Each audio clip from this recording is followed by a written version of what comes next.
A CBC poll says the NDP is projected to win only 4 seats nationwide.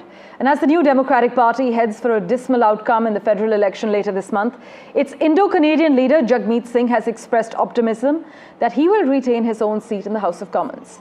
By the way, the NDP is running short on funds and popular backing, with Mr. Singh having to use a bus for campaigning as other leaders fly around the country. And that bus journey has been mocked by some on social media as Mr. Singh's farewell tour. But to get in the latest from Canada, let's go across to Vancouver. My colleague Maha Siddiqui has been tracking the latest developments for us. Maha, we're given to understand that the NDP's Mr. Singh faces the stiffest challenge of his political career, but take us through all the developments we need to know. Yes, that's absolutely right. Projections are showing that people want their votes to matter.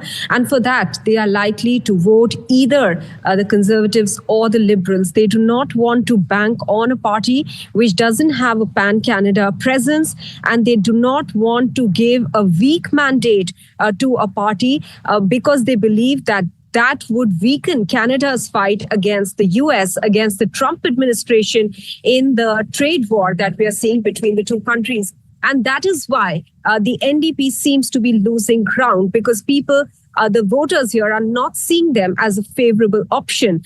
Now, this is the province of British Columbia, where the NDP had got the highest number of seats or the highest number of wins last time.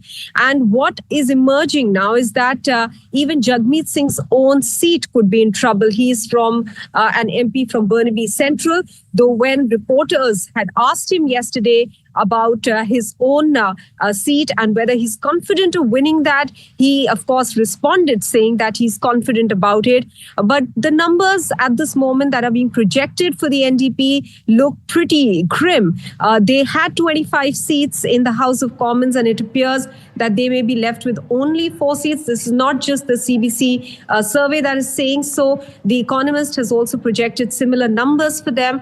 And this is a bigger issue than for the NDP, because for any party to be recognized as a party, as a serious player, they need to have at least 12 seats in the House of Commons. And it appears that this time around, the NDP might not be able to garner that. Of course, the last say is that of the voters. But as I pointed out, this voting is largely happening in the shadow of the trade war with the US. Yeah. And in that context, the NDP seems to be clearly losing out here. Maha, as always, thank you so much for joining us with the latest developments and contextualizing the latest poll for us as well.